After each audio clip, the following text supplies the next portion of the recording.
and then you don't like them. And then it doesn't matter, even if they're nice to you, they still irritate you. Have you ever noticed that somebody right next to them can do the same thing and you begin, oh. And then they do it and you go. Do you know that's called being one-dimensional, meaning that you kind of made them a little villain? It doesn't matter what they do, they're still a little villain. So sometimes you kind of have to find things about them that you do like and that you do appreciate and are wonderful like. Everyone in your life, guys, like neighbors who irritate you. That if you do something kind to them, for them, because of them, or for their children, that you can cause them to become, and not only even a new friend, can come alongside you and be an ally. Because somebody took the time to care enough to want to do something gracious. Mary Pat Rayner used to tell us, bake a cake. Bake a cake, take it to a neighbor. And it means that you're stopped thinking about all the things that you're feeling sad or sorry about, and you're focusing on someone else. And that if you're willing to do something kind for someone who irritates you, takes your thoughts off the irritation and puts the thoughts on the care and the kindness. And the care and the kindness build bridges. Yes? Two places we didn't know bridges could be built. So one more time. You're going to be a really good person this week.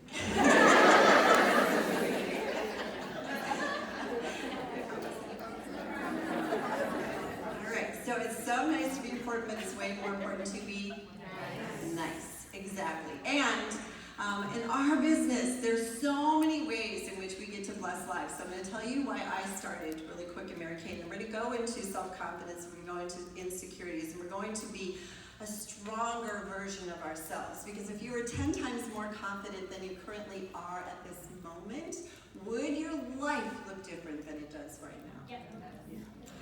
And the question that follows that always is, if it would look different, what would be different about it?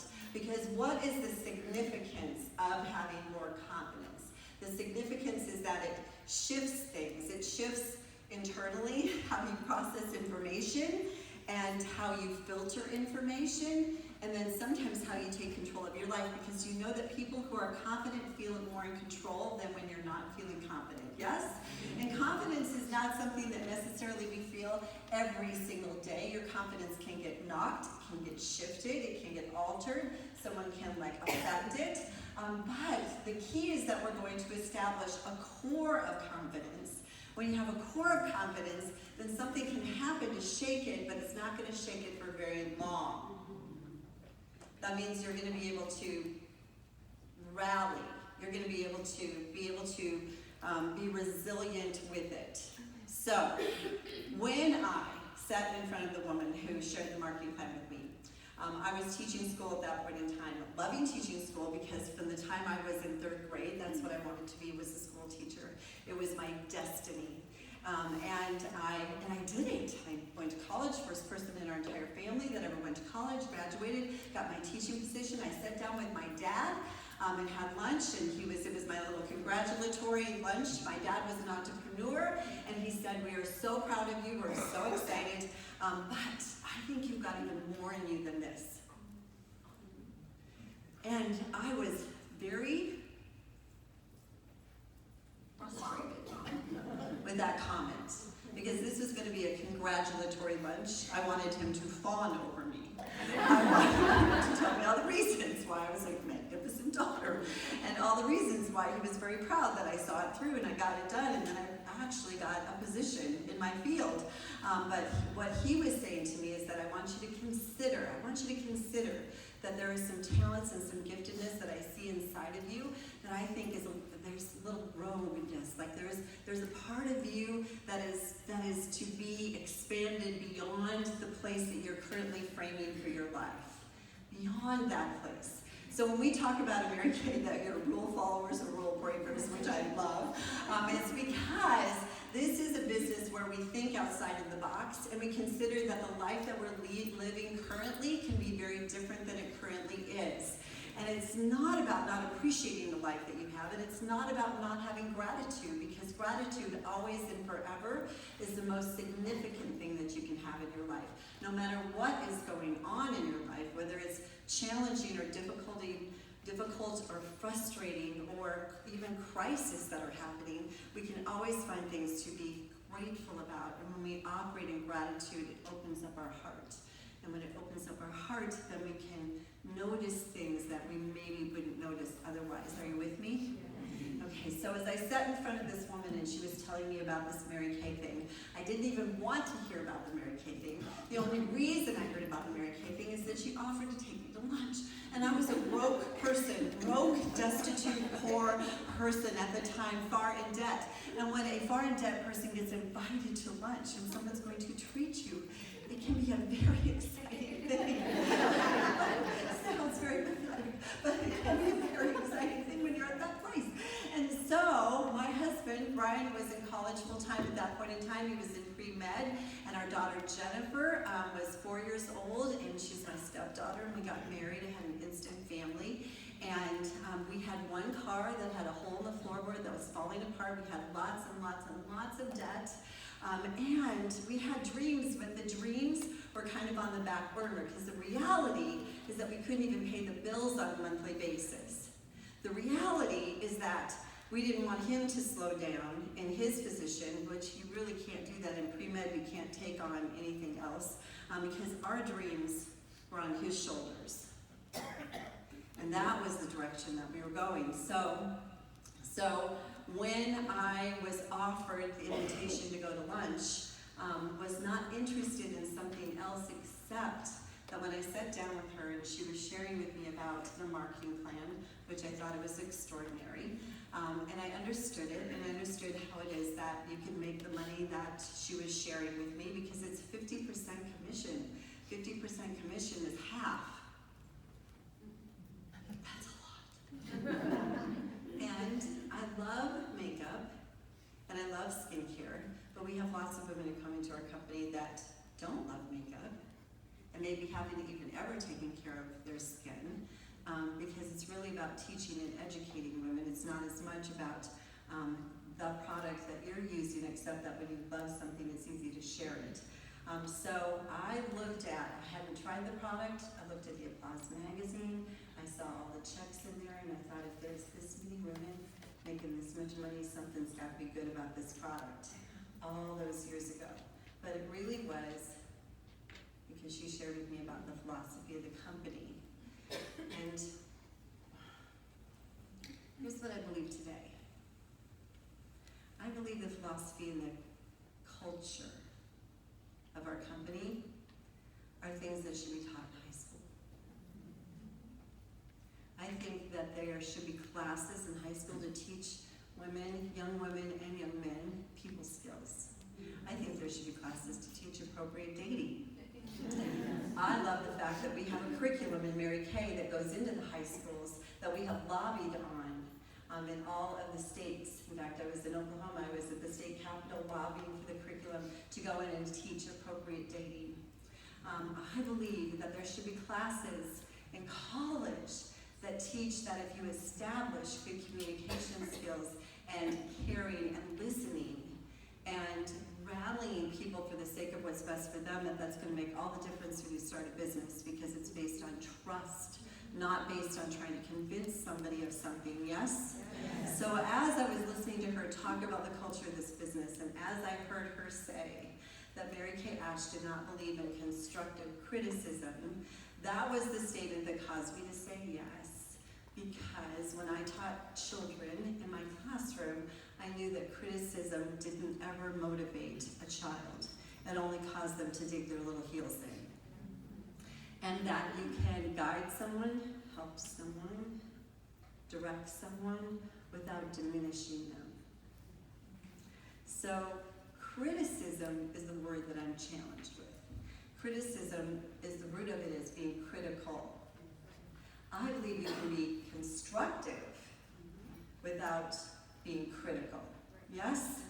And I believe you can actually help someone adjust their behaviors or their direction or maybe their mentality or their thought process without having to criticize or try to fix them. We're not in the business of fixing women, we're in the business of loving them and caring about them and helping them and showing them and anchoring them in what makes them special, unique, and wonderful. So when she said that, there was something that leapt in my spirit. How many women in this room ever had something leap in your spirit? Like you just know, like bam, something happens, and in your heart you're like, that, I don't know what that is. That is unreasonable. It's unlogical, it makes no sense to anybody else, and especially if you try to explain it to somebody else, and they just don't, they glass over. Have you ever talked to your husband and he glassed over at you? And you were like, why are you not getting this?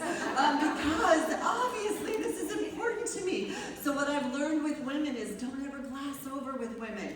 Try to understand what they're trying to say, because when somebody's sharing something with you, even if it's your children, that is unreasonable and illogical, but they're passionate about it, then their spirit has left. If your spirit leaves, then that means that God has a plan for you. There's a direction.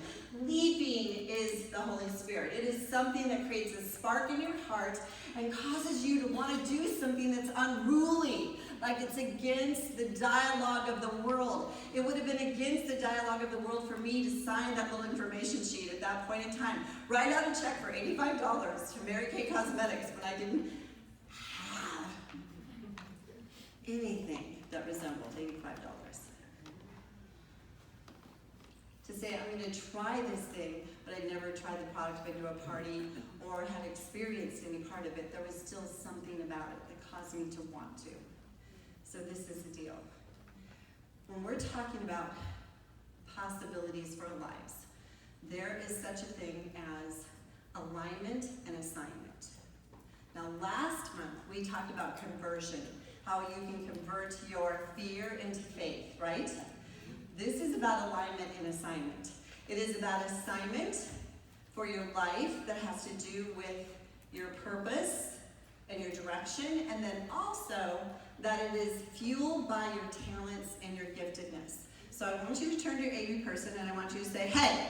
Hey. One more time. Hey. Hey. Girlfriend. Girlfriend. I have different talents than you. And I have different skills than you. And I'm not supposed to want yours. And you're not supposed to want mine. So there. Okay, because women spend the majority of their time wanting somebody else's talents, yes?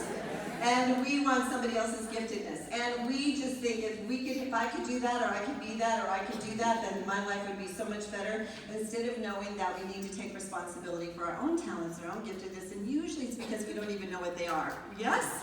Because you don't discover what they are when you operate inside of a comfort zone. Talents are only discovered when you step outside of what's familiar and you shake yourself up a little bit. So this is what I want you to do. Thank you, Gloria. I want you to shake. Just shake. Shake. That's good. That's good. A little shake. Now, we always say when a woman takes the microphone and she starts to cry, or we have an event and somebody starts to cry, that if they start to cry, to help them get composure is we shake our boobs at them. If you do that, they get their composure back. Yes? Because it's funny. For some reason, that's totally gotten mixed up. And how it's gotten mixed up is I watch it all the time. Someone will say, if you start to cry, shake your boobs. No, you're not supposed to shake your boobs when you cry. You're supposed to shake your boobs at the person who's crying. Got it? Because it's just not possible to cry and try to shake your boobs. It's just gotta understand the context that belongs with this. All right, so the deal is assignment and alignment. Okay, assignment is all of a sudden you get this idea, this little glimmer of, oh my gosh, what if I could, or what if I did, or how many women in this room would like to make a whole lot of money? Like a whole lot of money, like a whole lot of money. And the reason a whole lot of money is just because it's fun. When you have a whole lot, it's way less stressful. I have had none, and I've had a lot. It's way more fun. Having a lot. Do you know that when you have a lot, you don't think lack? You don't think lack. You don't think I can't afford that. You don't think I don't know if I should do that. I mean, it's not that you're not wise. You can't really make $1 million and spend $1 million. That doesn't work. But you get to make decisions on what's wise instead of having no control over the decision because you can't afford it. That's not a fun place to operate because I can't afford it. It's way more fun to say I can afford to do whatever I want to do and have the opportunity to buy gifts for people and send people on trips and have a magnificent obsession as to what would be like an excursion or a place you would go or a thing that you would do that if you had all the money in the world, you would do that. So A, B people, where are you at right now? A, B people. Okay, A people, you're going to turn to B people. And if I gave you $10,000 right now and you could not pay off debt, because it's all paid off. Your debt is all paid off. Right now you have no debt. Show me your faces. No debt. And then I just handed you $10,000 for you to do with it whatever you want to do. And you have to do it by the end of this month. So A people, tell B people what you would do with the money. Go ahead. Tell them.